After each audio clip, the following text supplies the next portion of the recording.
Ó, tá gravando, tá? A prova, eu não sei se algum outro professor já conversou com vocês sobre como vai ser a avaliação, né, esse semestre, agora esse bimestre,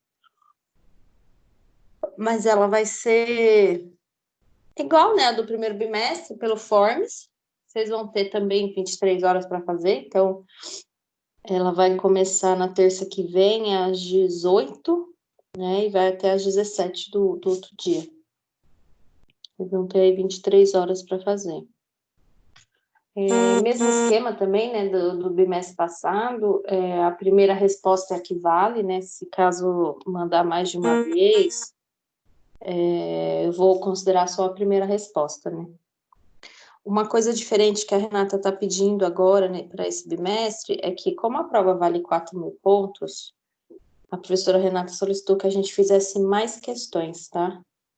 Eu não sei se os professores têm passado isso para vocês, mas acho que não, né? Vocês não têm aula de segunda, né? Acho que a maioria não tem aula de segunda, né?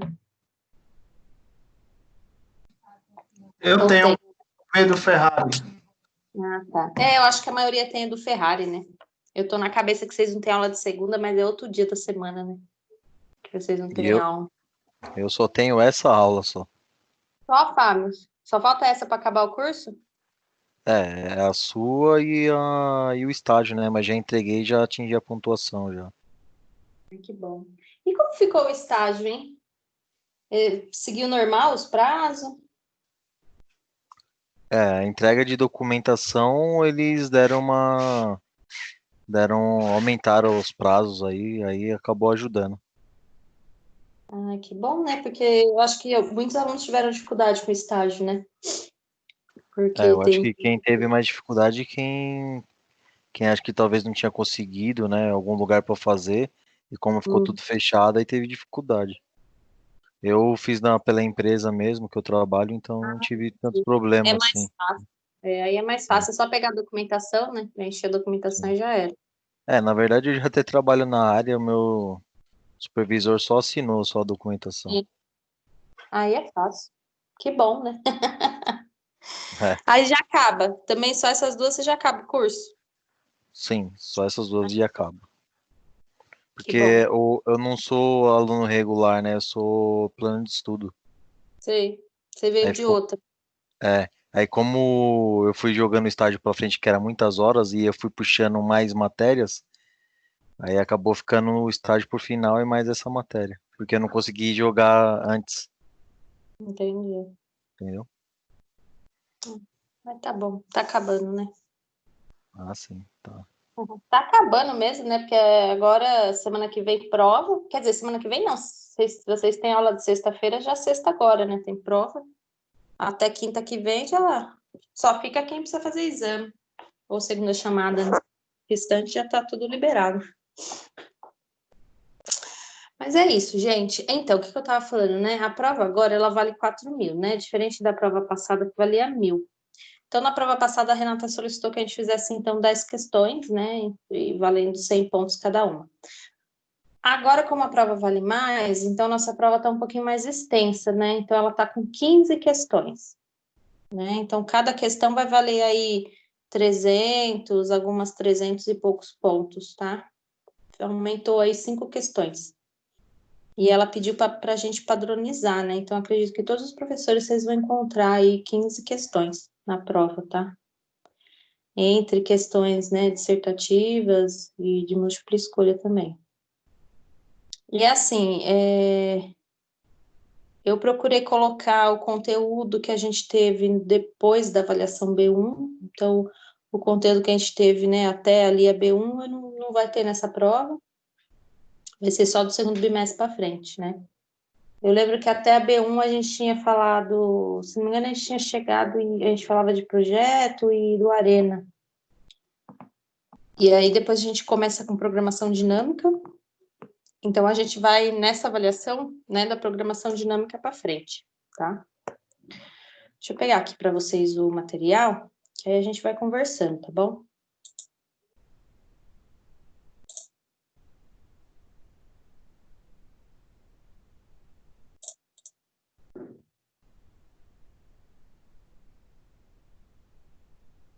Aí é o seguinte, né? Deixa eu ver se vai dar para compartilhar aqui a tela. Aqui. Conteúdo, então, né? Da aula 7, que é programação dinâmica, da aula 8, que é da dinâmica probabilística, da aula 9, então, que é a introdução à programação não linear. Essa aqui a gente falou bastante de simplex e programação linear. Essa daqui foi a última, né? Que a gente falava da não linear e modelagem, né? Teve uma aula entre essa 9 e 10 que a gente só fez exercícios, tá? Para praticar o simplex, né? Então, aqui, ó. Esse meu computador tá muito devagar, gente.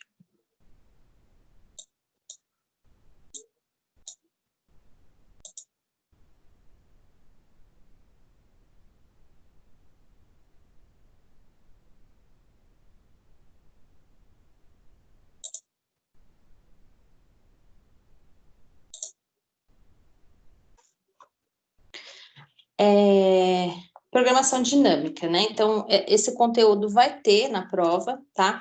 A programação dinâmica, gente, ele é um método, então, né, de solução, né, para achar um caminho ótimo, para achar uma solução ótima, né, dentro de uma produção, dentro de um problema específico, tá? Assim, nesse conteúdo, a gente chegou a fazer também alguns exercícios, né? Se eu for passando aqui para frente, lembra aqueles exercícios que a gente fez, né, de caminho crítico? A gente foi preenchendo essas tabelas, né? Então, a gente fez esses exercícios. O que eu queria falar para vocês sobre programação dinâmica? Eu não coloquei esses exercícios na prova, tá? Esses aqui para vocês preencherem tabelas e, né, fazerem lá e chegar na solução ótima. O que eu fiz, né? Tem questões sobre programação dinâmica, só que são questões teóricas, para entender o conceito e para que serve, a aplicabilidade dessa programação, tá? Então, assim, nesse item aqui, eu não quero que vocês se preocupem em como vai fazer o cálculo, tá? Se preocupem em entender o que para que serve, tá? Essa programação dinâmica. Então, só para a gente dar uma repassada, né? Lembra que a programação dinâmica, a gente separa ela em caminhos menores, né? Então, eu tenho todo um problema a ser resolvido, né? A programação dinâmica, ela me traz essa oportunidade de quebrá-lo em etapas, né? Porque aí eu vou vendo pedaços pequenos e a solução ótima, né? A gente vai encontrando em cada pedaço uma solução ótima.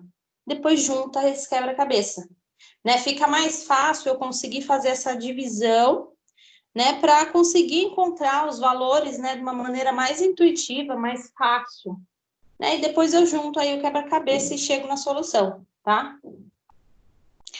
Então, o que mais eu falo aqui?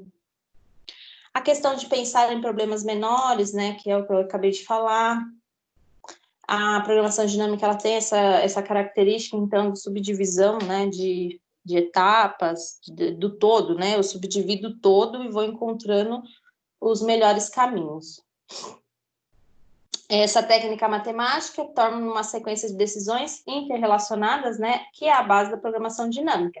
Então, gente, quando eu falo da programação dinâmica, eu quero que vocês lembrem justamente dessa divisão, né, desse olhar especificamente nas partes do todo, né, e esse olhar onde eu tenho uma sequência de decisões, né, pequenas decisões que eu junto para criar um todo, é característica aí da programação dinâmica, né.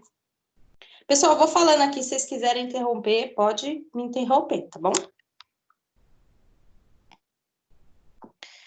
Aí, a programação, né, é uma técnica de solução de problemas de otimização, tá? Lembram que na programação dinâmica eu encontro é onde eu preciso solucionar um determinado problema, né? Esse determinado problema pode ser o maior trajeto, o maior caminho, né, o maior custo, enfim. Ou pode ser também redução, né, de um trajeto, de um caminho, de um custo também, enfim, né, essa solução ótima, ela pode ser de minimização ou maximização, né? Assim como a gente via também na linear e na não linear, né? A programação dinâmica, ela também traz essa possibilidade, né? Eu tenho que encontrar o caminho ótimo, né? Dentro daquela minha situação, problema. A sua versatilidade pode ser aplicada na solução de problemas de otimização linear ou não linear. Então, a programação dinâmica pode ser utilizada em problemas de programação linear ou não linear também. Variáveis inteiras ou contínuas, determinístico e estocásticos, né? Nessa aula a gente falava do determinístico. Na outra aula, que é a 8, a gente falava do estocástico, né? Que também é conhecido como probabilístico. E aí não existe uma formulação matemática padrão, né, tornando essa formulação de cada problema com características bastante distintas uma das outras. O que acontece com a programação dinâmica? Eu tenho a montagem de um trajeto, por exemplo, né? Então eu tenho lá os caminhos, as possibilidades a qual eu posso percorrer, e eu vou separando em etapas e encontrando ali naquelas etapas uma diferença entre o caminho anterior para o próximo, os caminhos mais, né, curtos, por exemplo. Então, não existe uma fórmula específica, uma fórmula certa para se resolver, né? Não existe. Eu preciso encontrar em cada problema, né, a solução ótima que ela me procura, né, que ela busca aí. Mas não existe uma fórmula para resolver esse problema, tá bom? Esse problema é matemático. São cálculos simples, né? Não sei se vocês se recordam, alguns exercícios que a gente fez de programação dinâmica, né? A gente calculava aí trajetos, então são de simples resolução, exigem atenção, né? Atenção aí de quem tá calculando. Atentem-se também nessas características, né? Ó. Quando eu falo em programação dinâmica, eu estou dividindo em estágios um problema, né? Geral. Em cada estágio tem um número de estados que representam todas as condições possíveis de um sistema em cada estágio, né? Quando eu falo em estados, né, eu tenho os pontos lá a serem analisados. Então, em cada estágio, considerando as informações iniciais, tomam-se as decisões que trarão os melhores resultados. Então, eu divido em estágios, eu divido então em estágio. Dentro de cada estágio, eu vou tomando a decisão, né? Então, sempre com foco, é o maior caminho ou é o menor caminho? Né? Então, dentre essas opções que eu tenho de maximização ou minimização, eu vou encontrando o ótimo em etapas para chegar no final com as minhas respostas. A transição é a fórmula de recorrência que determina a mudança de valores das variáveis do estágio atual para o estágio seguinte, né? Então, o resultado aí que eu tenho do estágio atual vai refletir para o meu estágio seguinte, né? Informações que eu obtive lá em um determinado estágio serão utilizadas no próximo estágio. Princípio da otimalidade, né? Esse princípio está muito presente aqui na programação dinâmica, que é dado o estado atual na decisão ótima, tá? Para o estágio futuro, independe das decisões adotadas nos estágios anteriores. Podemos concluir que a decisão imediata ótima depende somente do estado atual e não das passadas. Tá? O princípio da otimalidade é eu pensar, então, né, dentre todos os estágios analisados aí, né, a junção deles vai me trazer o melhor resultado, né? Seria um resultado aí ótimo. Lembra que na programação dinâmica eu posso fazer um cálculo regressivo ou progressivo, tá? Regressivo é onde eu faço o cálculo de trás para frente, né? Lá do ponto final do meu trajeto, por exemplo, até chegar no ponto inicial. Eu posso dividir em estágios, né? Fazendo esse cálculo regressivo. E eu posso também fazer no cálculo progressivo, que vai do ponto inicial até o ponto final. Né? Então, existem essas duas possibilidades de realização da programação dinâmica. Não está errado eu, né, fazer aí no regressivo ou optar por fazer no progressivo, tanto faz. Embora aqui, né, esse regressivo, né, ele é mais utilizado. Por mais que você pensar no progressivo é algo mais intuitivo, né, que a gente normalmente já pensa do início para o final, o regressivo hoje, né, ele é mais utilizado.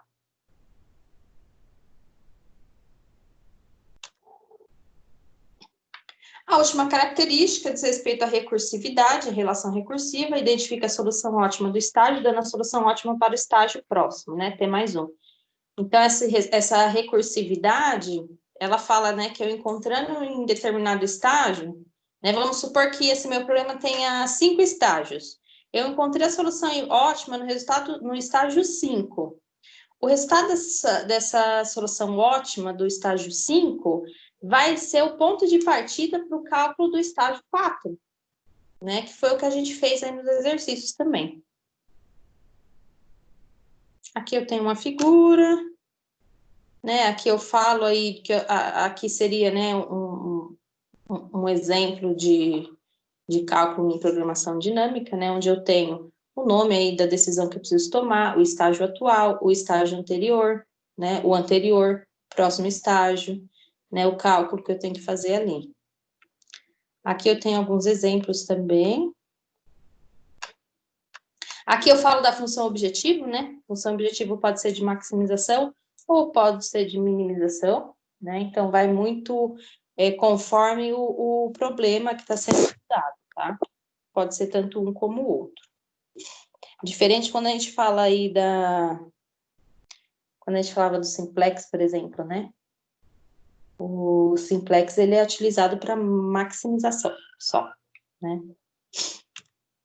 Aqui foram as tabelas que a gente, né, trabalhou em cima delas.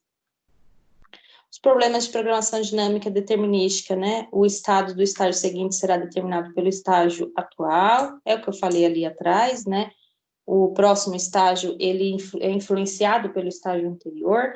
Então, por quê? Por que isso, né? Porque ele é um todo. Quando eu divido esse todo em partes, né? Claro que uma parte influencia a outra, porque elas fazem parte de um todo, né? Então, o resultado final de uma etapa 1 vai ser ponto de partida para a próxima etapa, tá? A ser analisada.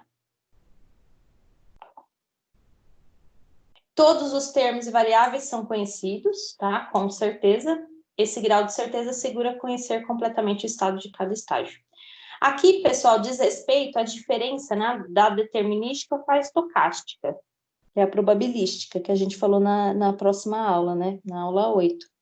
A determinística, eu tenho os valores muito bem acertados já, não há nada que precisa encontrar, não há nenhuma porcentagem a ser analisada, né? O que caracteriza a probabilística, né? A probabilística é um problema, né, de programação onde eu tenho porcentagens envolvidas, né? Então, eu preciso calcular as porcentagens e achar os valores, diferente da determinística. A determinística eu já tenho valores certos. Eu não tenho probabilidades, possibilidades de acontecer alguma outra coisa, né? Então, essa é a diferença aí entre a determinística e a probabilística.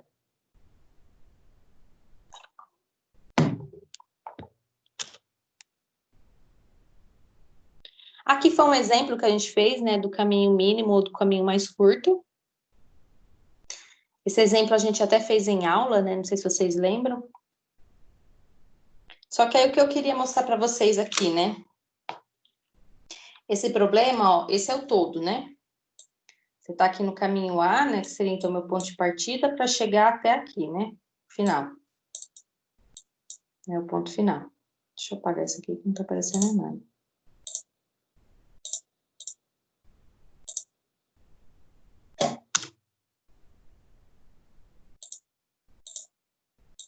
Aqui seria meu ponto inicial, né? E meu ponto final, tá? Eu preciso sair do ponto A e chegar no ponto I, né?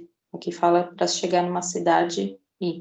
E eu preciso passar, né, por essas cidades e encontrar, né, o caminho mais rápido, mais curto para se chegar na I.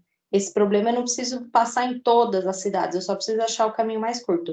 Então, esse daqui é determinístico porque ele me dá todas as possibilidades de trajetos para se chegar na cidade I, né?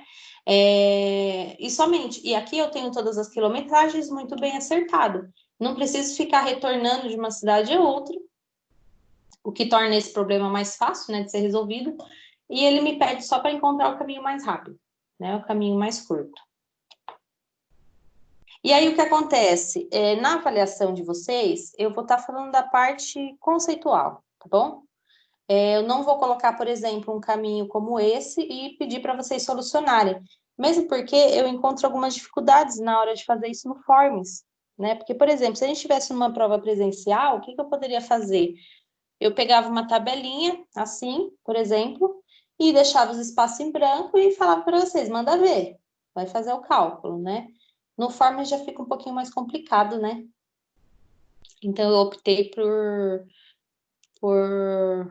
ir para a parte conceitual, tá bom? Essa parte da programação dinâmica, vocês se recordam? Que a gente pegou esse problema, dividiu ele em 4 estágios e fez a solução dele? Sim, a solução dele a gente fez retroativa, né? Do final para o começo. Foi, isso mesmo. Foi regressiva, né? Foi do estágio 4 para o estágio 1, até o estágio 1. Foi, a gente fez no Word, né? E chegou aí no caminho ótimo. Eu lembro que eu tenho esse caminho aqui no resultado, mas se não me engano ele estava errado. O que a gente fez ficou certo. Deixa eu ver se eu acho ele aqui. Ah, tá uma bagunça nos arquivos.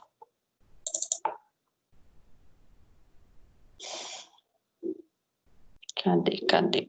Atividade, aula 8, não, é aula 7. Aqui.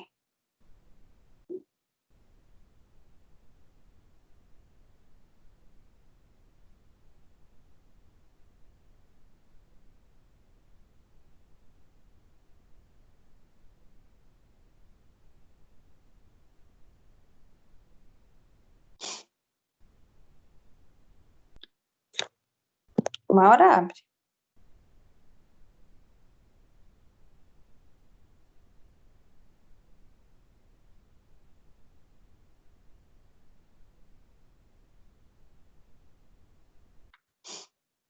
Foi esse exemplo aqui, né, ó.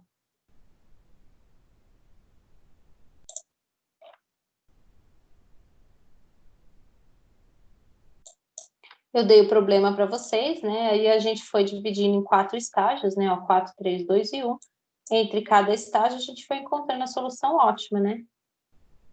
Então, por exemplo, aqui eu tenho a solução ótima do G e do H, partindo do G para o I, né? O I, então, seria esse ponto final. Então, a gente fez essa análise, né? Ó, ponto final aqui, I, caminho para o G, caminho para o H. Achou aqui a solução ótima. Então, aí eu começo, então, do ponto de final do estágio anterior, que é o G e o H, e analiso, né, o D, E e F. Que foi o que a gente fez aqui, ó. Analisou G, H com D e F. Daí a gente foi encontrando também as soluções ótimas, né?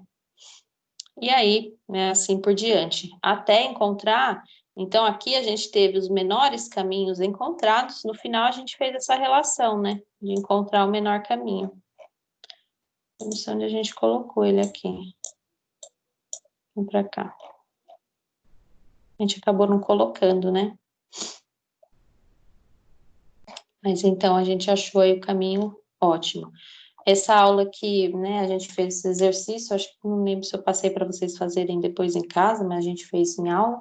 O que eu quero que vocês entendam da dinâmica, gente, determinística, né, é que eu tenho os resultados, os valores muito bem determinados, é tudo já muito claro. Eu preciso da solução do estágio anterior para ponto de partida do próximo, né, ele tem aquelas otimalidade, né, o princípio da otimalidade. Então, em todas as análises, eu tenho que ter um olhar para o meu ótimo, né, para qual é a minha solução ótima. Essa solução ótima vai ser o ponto de partida aí para a próxima, né? Então, esse aqui foi o exercício da aula. Na prova, então, eu não vou pedir para vocês fazerem essa tabela, tá? Podem ficar tranquilos quanto a isso, mas o que eu quero é que vocês entendam o que é, né, a programação dinâmica. Tudo bem a programação dinâmica, gente?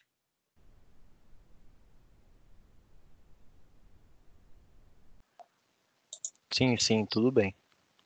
Tá bom. Aí a gente... Seria só conceitual mesmo, então, referente aos slides anteriores, tá? É. Assim, gente, a prova de vocês, eu fiz ela com 15 questões, são praticamente todas conceituais, tá bom? Até as que eu coloquei conteúdo do Simplex, eu não vou pedir para vocês fazerem aquelas contas imensas do Simplex, tá bom? Porque eu acho que fica complicado fazer aquilo pelo Forms, né? Porque não dá para formatar texto, por exemplo, né? Então, eu achei melhor a gente ficar na parte conceitual. O único que eu estou pedindo para vocês fazerem é o de modelagem que a gente fez na aula passada.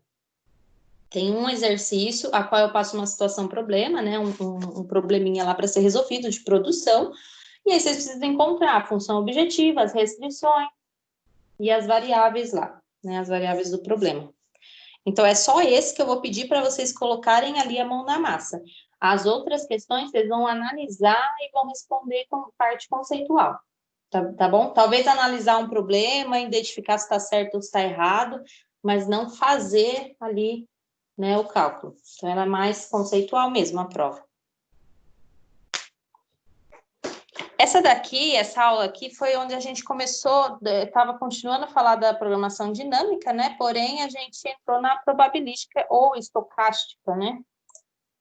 Que seria aquela que também é uma programação dinâmica, que também busca uma solução ótima de um problema, né? Essa programação probabilística eu também divido em etapas o meu problema, e eu preciso da solução do anterior para chegar no próximo.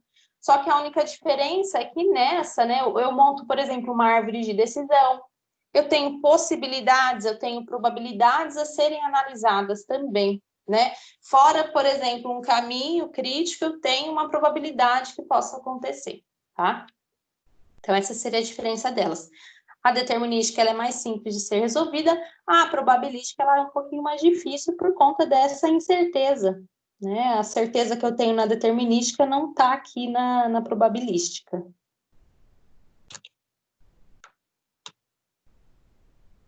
Né? Então, aqui, ó, deixa eu pôr aqui minha canetinha. Na probabilística, né, ou estocástica, não há conhecimento exato de todos os termos da equação recursiva, né? Então, dos termos lá da minha análise do meu problema, eu não tenho todas as informações exatas, eu preciso calcular para chegar nessa informação exata. Em vez da certeza que eu tenho na determinística, né? Por isso do nome determinística, né? É algo muito bem determinado. Então, ele tem muita certeza. O estado aqui na probabilística é segundo uma função de distribuição. Um exemplo de aplicação na programação probabilística, né, é a programação da produção, quando a demanda em um determinado período não pode ser conhecida com certeza. Então, isso, gente, na produção, vocês que já conhecem bem aí a área de produção, sabem, né, que quando eu vou determinar aí uma produção, quantidade de venda, da demanda, é tudo uma probabilidade. Não há uma certeza, né, gente, se vai vender ou não. Porque, por exemplo, será que nunca que as pessoas foram imaginar que agora, mês de abril, maio, passaríamos por essa situação, né? Muitas empresas tiveram prejuízo, porque talvez produziram lá uma determinada quantidade de produto para uma certa demanda que não existiu, né? Então, é uma incerteza muito grande, né? A produção, a gente lida mais com incertos, né, do que com a certeza.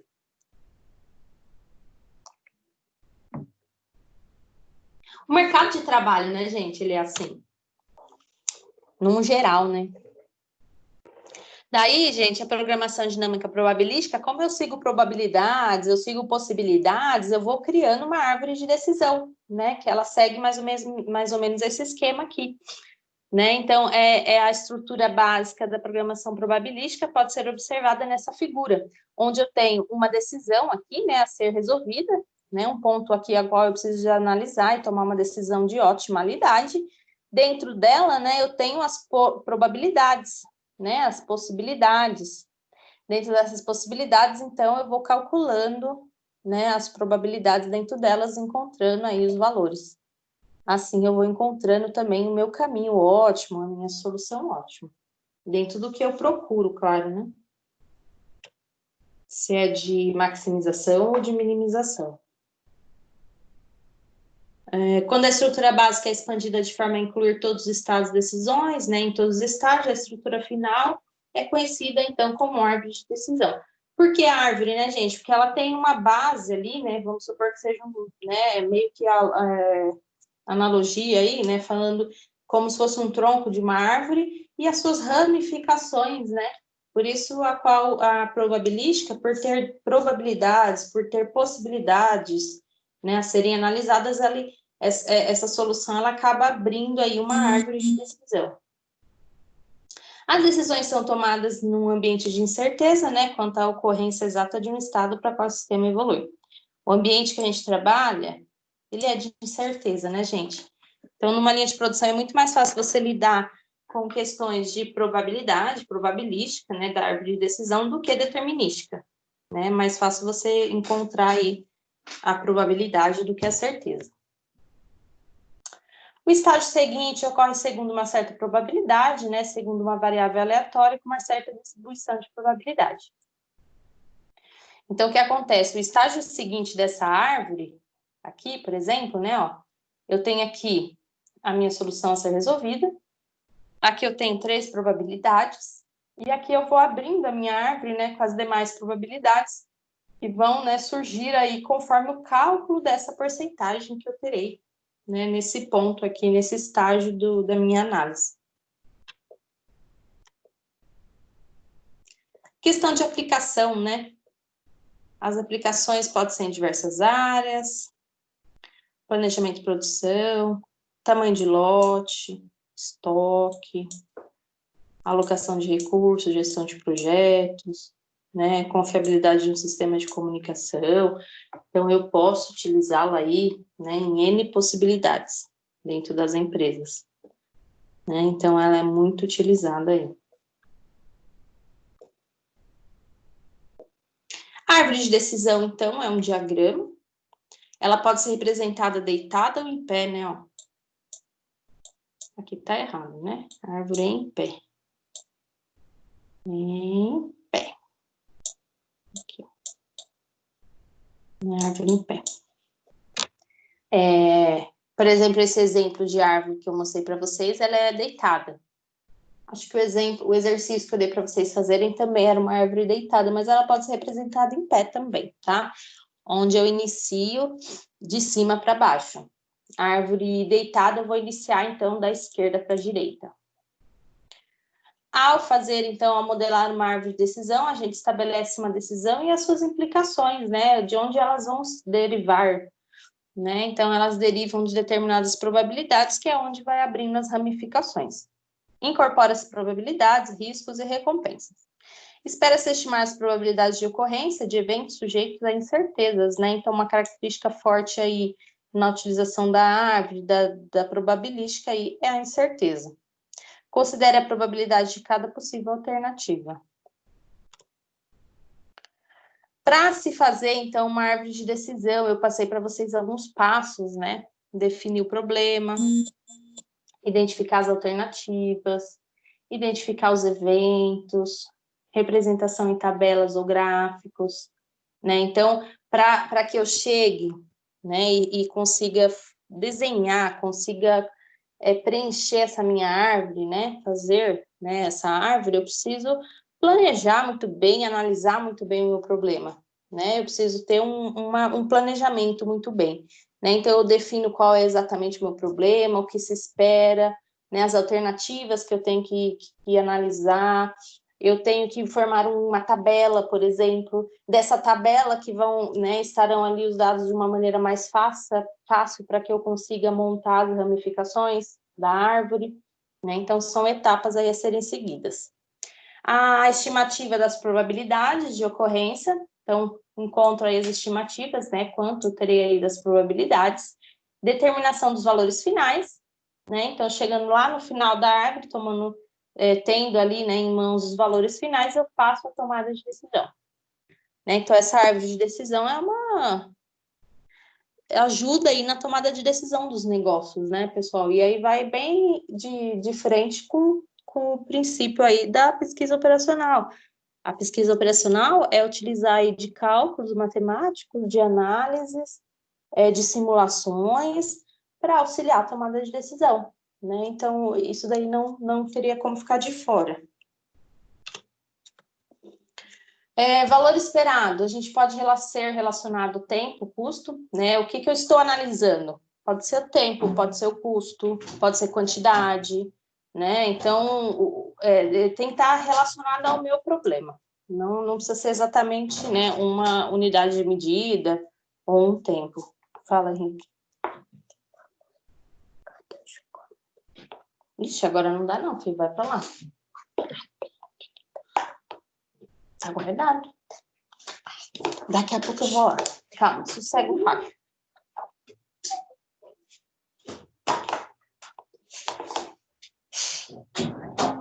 Vai pra lá. Gente, eu tô no meio da aula, filho. Eu quero que você fala pra mim pegar. Não, tá num lugar muito difícil porque eu escondi.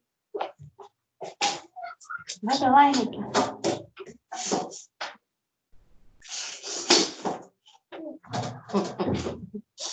O Henrique quer chocolate.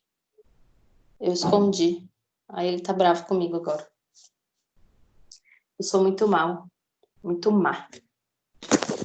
Se der chocolate, ele come o dia inteiro. Enfim, filhos. Pessoal, então é assim, né? Eu posso ter comunidade aí de medida, né? Diversos valores aí esperados. Somatório da ponderação dos resultados multiplicado por suas probabilidades, né? Então, os resultados, eles estarão sempre vinculados aí, né, às suas probabilidades. No caso do dinheiro, por exemplo, eu tenho o valor monetário esperado. O valor monetário esperado, então, é a soma, né, do resultado com a probabilidade, né? Então, eu vou ter o meu valor monetário. Isso quando eu estou analisando dinheiro, né? Custo, preço, né? Enfim, valores aí de mercadorias, de produtos. Aqui eu tinha um exemplo que eu passei para vocês, né? Um exemplo onde eu tinha possibilidades, duas possibilidades, algumas probabilidades dentro de cada possibilidade. Optando por essa probabilidade, teria ganho, por essa eu teria perca, né? 70% de ganho, 30% de perca. Aí, aqui seria, pessoal, se eu for analisar aqui, nessa etapa anterior, onde eu falava da definição do problema, identificação de alternativas, aqui eu já estaria na representação em tabelas, né? Depois eu represento em tabelas, tenho mais fácil visualização, consigo mais facilmente montar a árvore, né?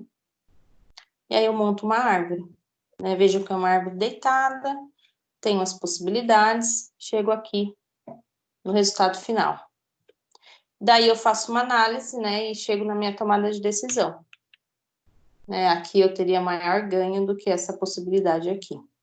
Eu teria mais prejuízo, né, e um ganho maior do que os prejuízos, né? Não, desculpa, maiores prejuízos do que ganho. Aqui eu tenho maior ganho, tá? Porém, né, por exemplo, aqui eu estou analisando qual vai me trazer mais ganho. Só que, por exemplo, se eu fosse analisar nesse problema, qual me traria menores custos? Seria esse daqui, porque eu estou tendo menos custos, tá? Aqui, tá vendo que a gente está gastando mais, né, ó, 100 mil. Aqui eu estou gastando 10. Né? Então, qual que é o seu ponto de vista? O que você precisa analisar? Se é custo, ó, isso aqui está gastando muito. Por mais que o ganho é maior, se eu for pensar, né, na proporção aí de ganho e custo, esse aqui não é vantajoso. Esse aqui é mais vantajoso, né? Porém, né, a pergunta aqui era qual era o maior ganho, independente de custo. O maior ganho, então, é esse daqui, tá? Então, vejam que a decisão, gente, a decisão ótima, ela vai muito, né, no que o gestor procura, né, o que é procurado aí dentro de uma produção. Claro que se eu faço uma árvore dessa e mostro aí para a gestão, pessoal da produção, eles podem fazer esse tipo de análise, né, e verificar, ó, aqui a gente tem mais ganho, mas a gente tem mais gastos, né? Será que essa proporção não é melhor? Então, eu ter menos gastos, consequentemente, eu vou ter maiores ganhos a longo prazo, né? Então, vai muito do que a gestão busca. Porém, vocês podem ver que ele é algo mais visual e me traz, né, a possibilidade de tomar decisão mais fácil, mais acertado, né? Porque eu vou ter aí tudo muito mais claro, né, para ser solucionado. Aqui eu trouxe outro exemplo, né? A gente pegou, montou aqui a tabelinha e montou a árvore, né? Uma árvore onde eu tomava a decisão se eu ia produzir ou se eu ia importar um produto, né? Eu lembro que nesse aqui a gente chegou na solução de que iria importar, que seria mais barato. Ó, a melhor decisão é importar. Ah, por que a melhor decisão é importar? Porque não tem custo de setup, né? Então, aqui, ó, por exemplo, se não tivesse custo de setup, o estaria sendo mais vantajoso, né? Seria esse daqui, né? Ó, para produzir. Um é produzir, ó, né? A primeira opção aqui é produzir. Só que aí, quando eu tiro aqui, né, do meu lucro o setup, que é o custo ali para minha produção, né, essa minha lucratividade cai. E a importação eu não tenho esse tipo de gasto. Então, é uma ferramenta que pode ser utilizada em diversas aí tomadas de decisões. Esse aqui foi um problema que a gente fez, né, do caixeiro viajante, que a gente fez aí no Word também. Mas, assim, para vocês solucionarem problema desse tipo, não estou pedindo, tá?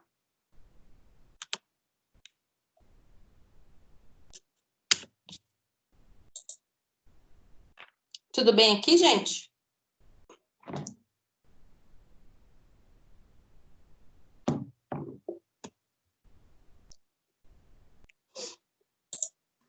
É igual aquele anterior também, né? Da transportadora, né? Esse exemplo que eu trouxe aqui, ele é muito parecido. A gente até fez ele é um pouco mais extenso, né? Porque, assim, aquele da transportadora, eu tinha que sair de um ponto e chegar no outro. E eu podia andar por qualquer cidade para chegar, o importante era chegar no ponto final. Esse do caixeiro viajante, eu tenho que passar por todos os pontos, né?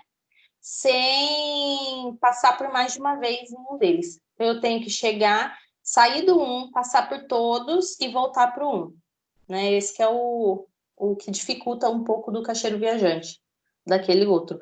Mas ele é de solução determinística, né? Esse daqui é determinística porque não envolve probabilidade. O que envolvia probabilidade era esse exemplo que eu passei para vocês aqui, ó. Cadê? Atividade. Aqui.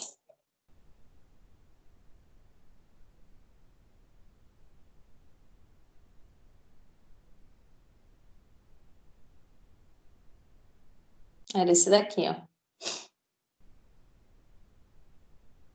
Onde eu tinha, né, os estágios a serem analisados.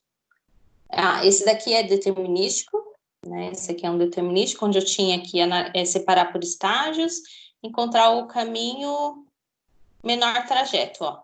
Então, seria de minimização, né? Esse outro era de probabilístico, onde eu tinha um investidor que desejava investir em 3 cenários possíveis, cada cenário tendo aí as suas probabilidades de ganho, né, de retorno financeiro, né, e aí eu montaria a minha árvore de decisão, que ficaria com essa carinha aqui, né, que até vocês fizeram também esse exercício. E chegaram na solução de valor monetário esperado, né? Aqui, como eu queria um maior retorno, a gente buscava aí um maior valor monetário também. Mas, gente, o que eu estou pedindo também, né? Conceito. Entre a probabilística, entre a determinística. O que eu acho que vocês podem também utilizar nas aulas, pessoal, lá no ambiente virtual, eu tenho passado para vocês esses arquivos em PDF dos slides, né, ó, e PDF do livro, do material, né, para leitura, por exemplo. Deixa eu ver se abre esse daqui.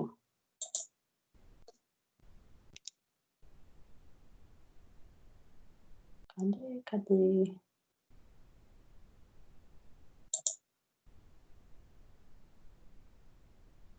Não, aqui é PowerPoint.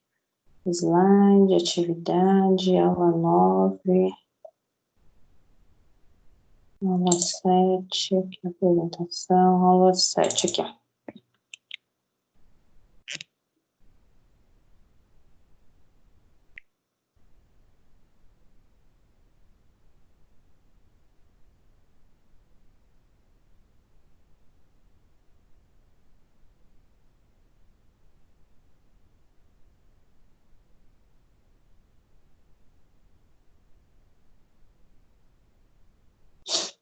Tá carregando, gente. Tenham paciência, que eu tô sem.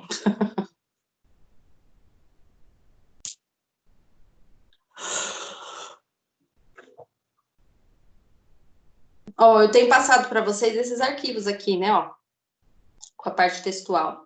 Até de muitos deles eu tiro os exemplos para a gente fazer em aula, né?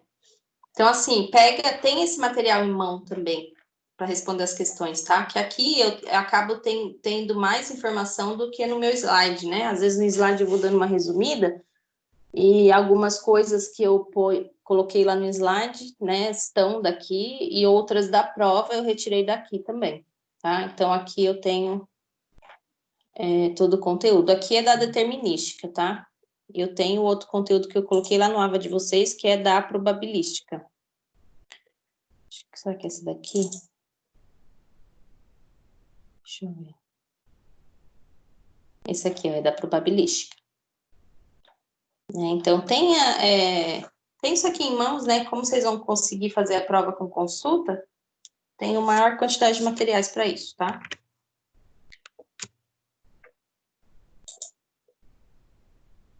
8, já falei. Deixa eu fechar, porque tá muita coisa aberta, o computador fica muito devagar.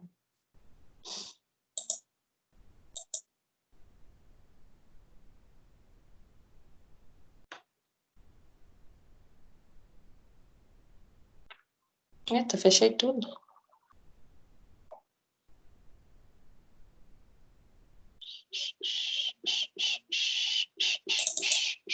Essa aqui.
Gente do céu, mas tá devagar, hein? Não tenho paciência, minha vontade é de socar esse computador.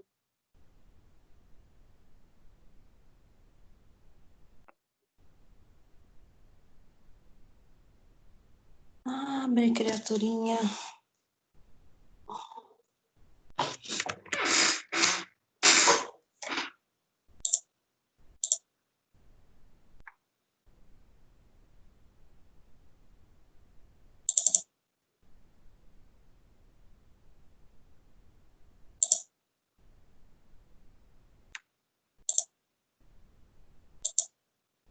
Nesse aqui eu tava programando aí para começar a falar do não linear, né? Mas aí eu acabei parando no linear só, né? Para a gente começar a falar do não linear, a gente precisava primeiro entender muito bem do linear. Então, eu falo nessa aula do método simplex e da programação linear. O que eu falo aqui, né, que é importante vocês relembrarem, é a questão de que o método simplex, ele é uma das formas de se resolver programações lineares, né, até não lineares também, mas o simplex, ele é muito utilizado para a solução de programação linear. O método gráfico também é utilizado, porém, o simplex, ele, quando eu tenho mais variáveis aí de decisão, o simplex é mais fácil do que o gráfico. Tá? Gráfico é quando eu tenho até 2 variáveis, ok, dá para resolver num gráfico. Né? Quando passa disso, já fica difícil a solução, somente analisando um gráfico. Aí eu preciso de números, eu preciso de informações mais precisas que o simplex vai me trazer. Né? Ele busca definir, então, valores das variáveis que satisfaçam as restrições do problema, né? Todas ao mesmo tempo. ele requer exigências, tá? Então, dá uma repassada aí nas exigências do método simplex. E aí, o problema vai estar na forma padrão para a utilização do método simplex, quando a função objetiva é de maximização, quando todas as variáveis não são negativas. Então, lá nas variáveis a gente não encontra, né, ó, aqui eu até dei um exemplo, né, ó, as variáveis de decisão, elas não, né, as restrições, elas, tanto as variáveis, né, que seriam essas x1, x2, né, elas não são negativas. E as variáveis, as restrições também não são negativas. Aqui ele fala, né, as restrições são de sinal menor ou igual.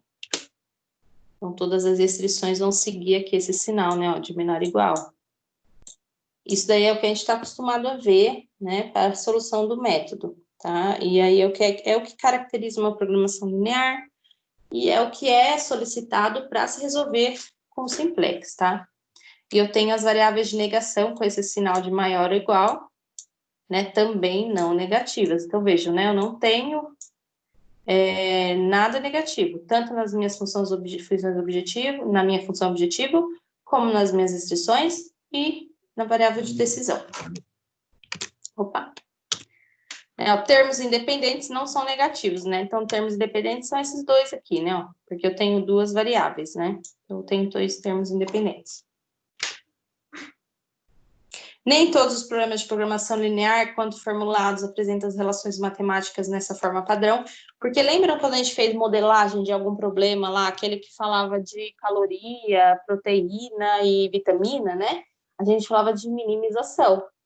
Aí, quando eu tenho uma função objetivo de minimização, ela não é que ela deixa de ser linear, ela é linear, mas ela não entra no cálculo do simplex, tá? Então, não confundam, né? Essas características que a gente coloca aqui, elas são, sim, de programação linear, mas essa obrigatoriedade de ser de maximização é para a solução do simplex. Não quer dizer que a programação linear não tenha de minimização, pois tem, só que não se resolve com o simplex. Isso aqui eu já falei. Procedimento para solução, que é o que a gente fez, né? Nos exercícios, a gente inicia, determina uma solução viável, analisa se essa solução é ótima, né? Então, eu chegando nessa solução ótima, eu finalizo o meu problema. Quando não, eu tenho que determinar uma nova solução, eu tenho que manipular os dados novamente, volto tudo isso aqui, né, e faço todos os cálculos novamente e chego nessa pergunta, a solução é ótima? Sim, agora é ótima, então eu finalizo o meu problema. Né? Então, lembram que quando eu chego, né, no final da minha solução, se eu encontro valores negativos na minha função objetivo, no meu Z, eu não posso vir aqui e finalizar. Tem que continuar, retornar, fazer todos os cálculos novamente, manipulando os dados. Aqui eu tinha trazido um exemplo para vocês, né? Esse exemplo é para a gente calcular dentro do simplex, né? Então, onde eu fui passando todos os passos, transformei, né, inequação e equação, e fiz os cálculos aqui no simplex com as tabelas, né? Não vou pedir para vocês fazerem essas tabelas, tá, pessoal? Eu sei que vocês fizeram bastante, teve pessoas que tiveram mais dificuldades, outros não, mas enfim, eu acabei não solicitando para fazer o cálculo na prova, tá? Porém, a gente tem a questão de conceitual, de interpretação, tá? Mas que vocês vão ter que fazer esses cálculos extensos e demandar uma boa quantidade de tempo, não tem, tá bom? Não sei se isso os deixam felizes, mas é isso, a prova, né? Não vai ter muita conta para fazer, não.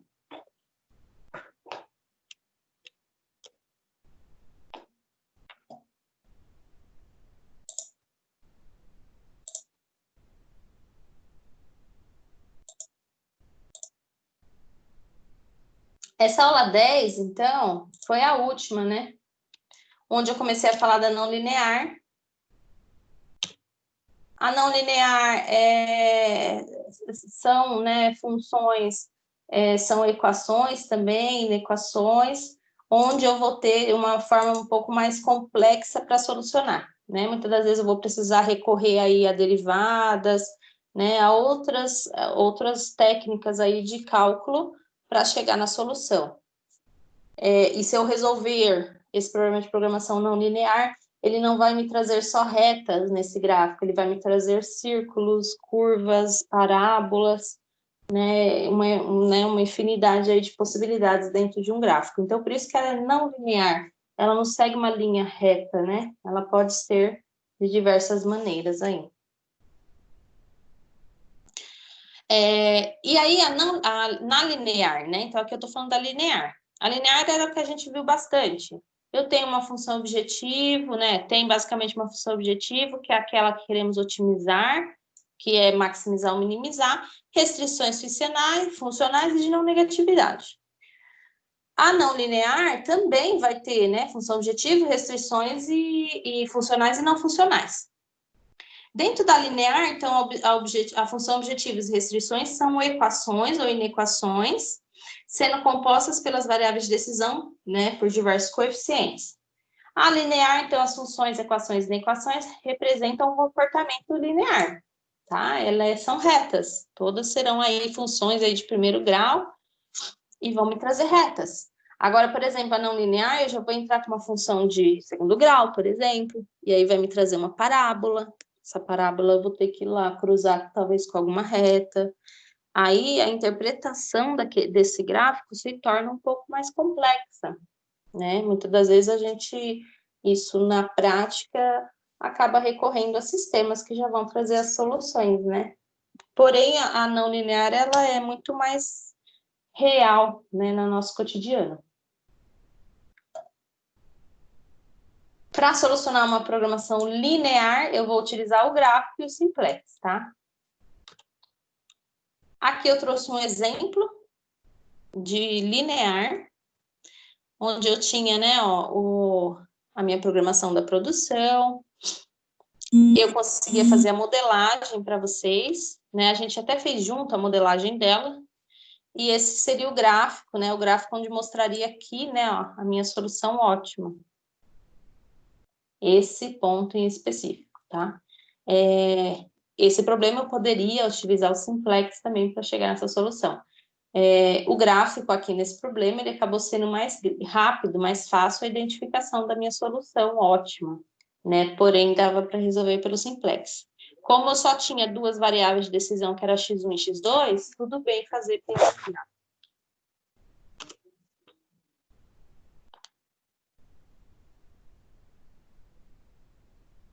Aqui eu tenho, né, um exemplo onde eu tenho a solução viável do ponto extremo, que seria essa parte aqui, né? Ó. Se o problema tiver apenas uma solução ótima, esta obrigatoriamente será uma solução, né, de ponto extremo. Caso o problema tenha múltiplas soluções ótimas, ao menos duas das soluções são soluções, né, desse ponto extremo aqui. Aqui foi onde eu cheguei no resultado, né, para descobrir o que foi feito aqui, né? Eu analisei o gráfico, eu peguei todos esses 4 pontos, encontrei as vértices deles, né? Cheguei aqui nas vértices, encontrei meus valores de Z, da minha função objetivo, né? Apliquei esses vértices na minha função objetivo, em que cheguei nesses valores, e chego na minha solução ótima. Né? Aqui, no caso, eu queria maximizar, então eu peguei o que me deu o maior valor.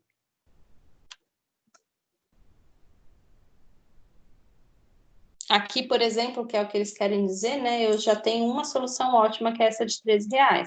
Poderia, por exemplo, ter duas soluções ótimas. Talvez duas dariam o valor de R$13, por exemplo. Então, seriam duas soluções ótimas que trariam aí o mesmo resultado.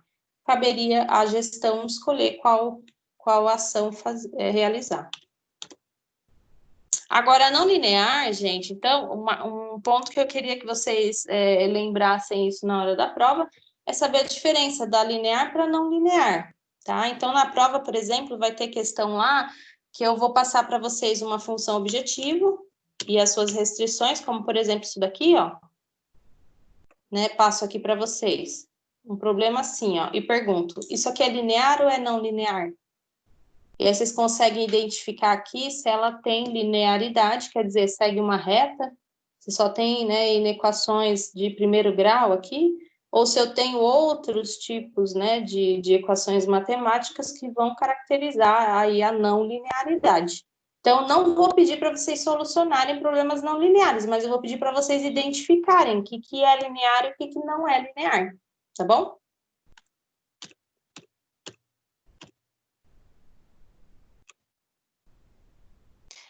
O que caracteriza a não linear é que tanto função objetivo como restrições podem ser não lineares, tá? Então, eu posso me encarar aí um problema onde eu tenho função objetiva e todas as restrições não lineares, ou eu posso ter somente, ou só função objetiva, ou só uma restrição, né? Então, eu encontrando, por exemplo, nesse exemplo passado aqui, ó, vamos supor que a função objetivo fosse, né, eu tivesse aqui x ao quadrado. Então, eu tinha uma potência aqui, aí eu já identificaria que é não linear, porque, né, não há linearidade nessa determinada função, ela vai me formar uma parábola, por exemplo. Eles são muito, então, né, são muito parecidos com os lineares, a diferença, então, é que ao menos uma, né, seja função objetivo ou restrições, não são lineares.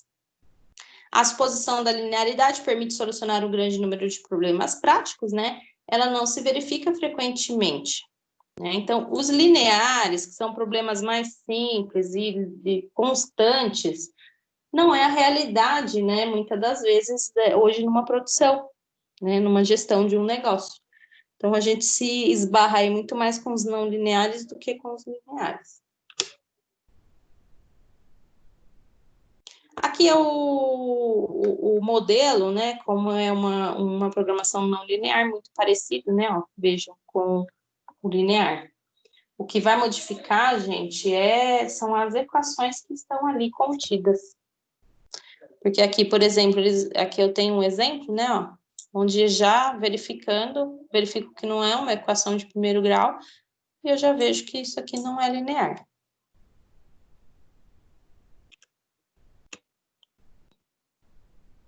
São mais difíceis de ser resolvidos.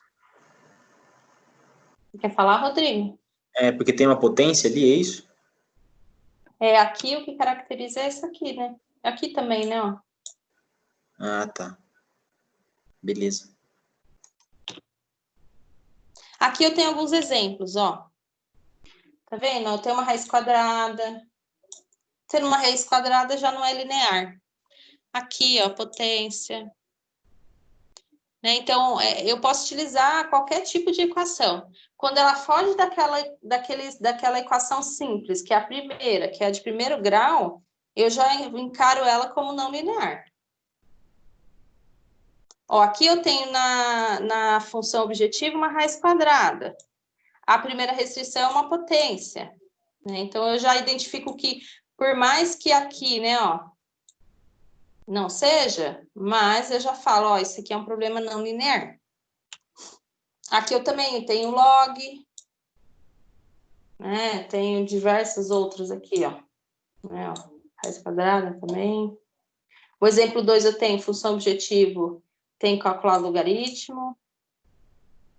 De uma variável, presença de produtos e divisões de variáveis. Nas restrições temos produtos entre variáveis, né, e o cálculo de raiz, todas as funções não lineares. Então, por exemplo, o que vai ter lá na prova, adiantando para vocês, é situações do tipo assim, ó, eu coloco lá a situação para vocês e pergunto, é linear ou não é linear?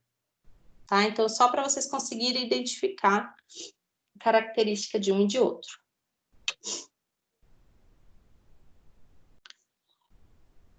Problemas não lineares que apresentem somente uma ou duas variáveis podem ser solucionados graficamente. Então, vai seguir aquele esquema do linear também, tá, gente? Se eu tenho poucas variáveis, uma, duas, ok, para resolver no gráfico. É simples, né? Porque eu vou ter menos informação ali para analisar. Agora, se é um problema mais complexo, que tem mais variáveis, não vale a pena utilizar o gráfico, porque aí vai ficar muito difícil a interpretação.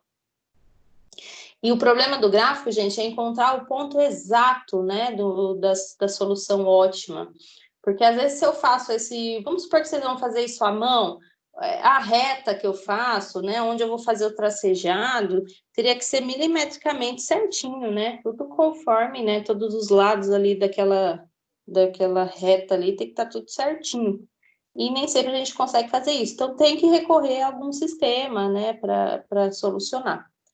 Então, o método gráfico, ele dá para utilizar, porém, quando o problema é mais complexo, aí já não vale a pena.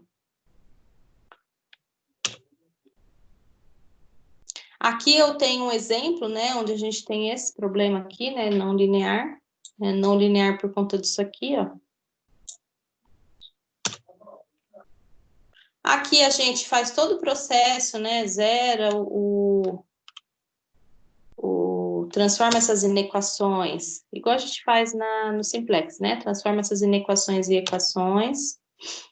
Ó, para determinar a posição do eixo, zeramos o valor de x1 e obtemos o valor de x2. 0x2 obtém o x1. E aí a gente vai encontrando os pontos ali no meu gráfico. Porém, né, essa restrição não linear, ela vai me trazer essa elipse aqui. Né? E dentro dessa elipse eu analiso, né? Eu tenho uma reta e tenho uma elipse. O ponto, né, onde eu tenho encontro das duas seria esse daqui, né? Zona de respostas viáveis. Aí eu teria que encontrar, então, esse ponto, 0 e 0, ponto 3 e 2, ponto, esse aqui e esse aqui, né? 4 pontos e analisar. Qual vai me trazer a resposta ótima?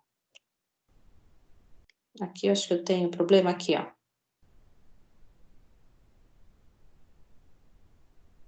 Aqui, por exemplo, eu peguei, né, encontrei nesse extremo a solução ótima, então, né, na verdade, diferente da linear, né, ele vai estar nesse pontinho aqui, ó. E é aqui, gente, que está o grande problema, né, porque será que está exatamente no ponto ótimo? Se eu fizer isso a olho, à mão, né, nem sempre eu vou conseguir fácil. Então, eu tenho que recorrer a sistemas. Problemas, então, de programação não linear são de difícil resolução, né? Notamos que encontrar o ponto que representa a solução ótima da superfície da curva não é simples. Em muitos casos é necessário auxílio de computador para localizar o ponto de encontro, né? Entre a função não linear e a linear, que seria esse daqui, então, né? Esse pontinho aqui.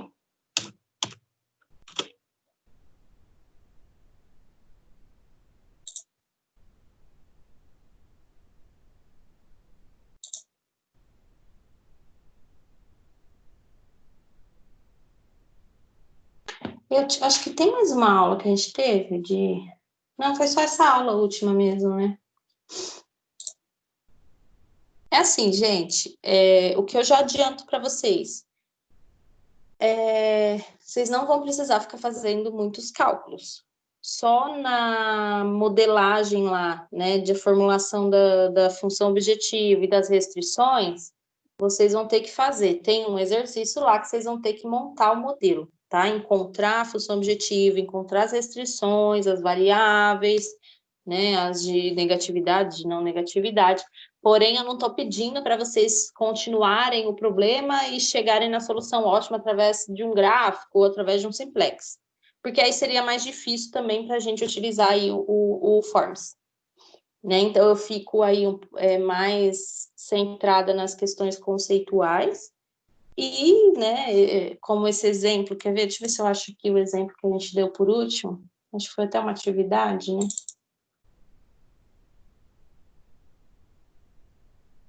Deixa eu abrir aqui.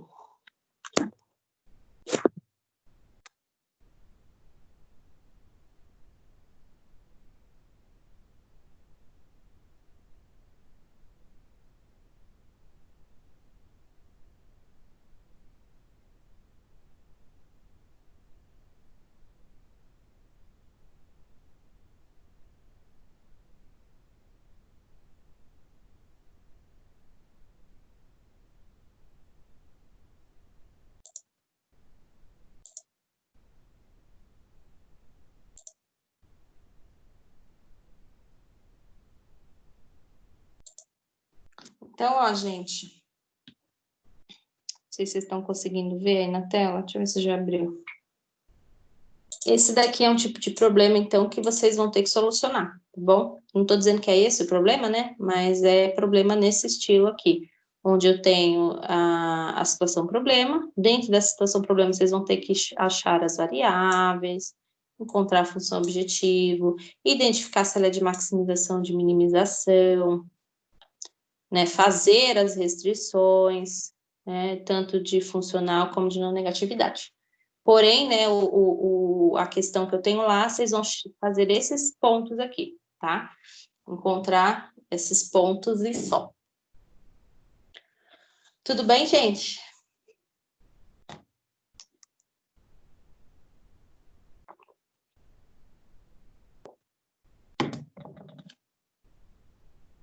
Estão me ouvindo? Estou ouvindo, professor. Tudo bem. Sim, tô Então, ouvindo, tudo bem. o que eu aconselho vocês é tenham em mãos os slides, porque tem todo o conteúdo, mas tenham em mãos também os arquivos que eu mandei lá no AVA, que tem o conteúdo teórico. Que aí lá também, né, lá vai estar de uma forma mais completa, né? Então lá vocês também conseguem achar as respostas. Então, assim, tudo que está lá na prova, a gente viu, né, em algum momento aí dessas aulas. Então aí a gente vai da aula 7 até a aula 10. São 4 aulas. 4 aulinhas aí.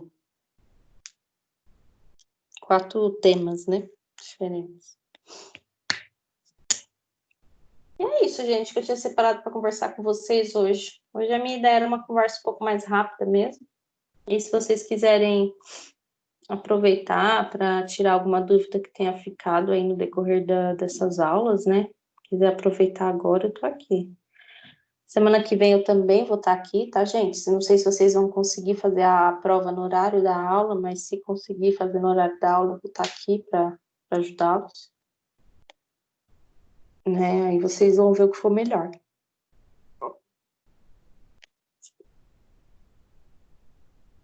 Belezinha? Ok, professora. Beleza, então. E o povo não deu notícia porque não apareceu?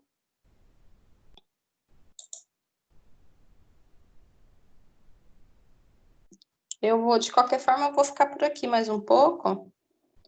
Se alguém chegar, eu converso também.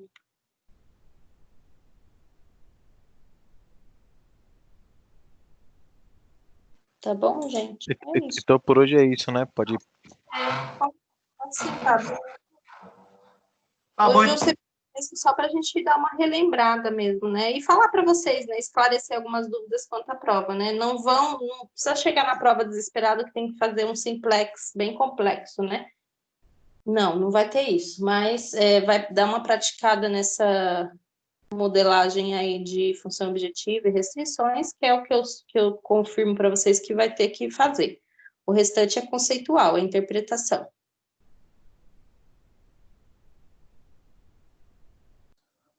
ok, professora. Beleza. Tá bom, Bruno. É isto. Professora, obrigadão. Tchau, tchau. Obrigado, viu? Tchau. Obrigada a Tchau. vocês, gente. Tchau. Tchau, Tchau, tchau. professora. Boa noite. Obrigadão, Deus abençoe. Amém. Até terça que vem. Até.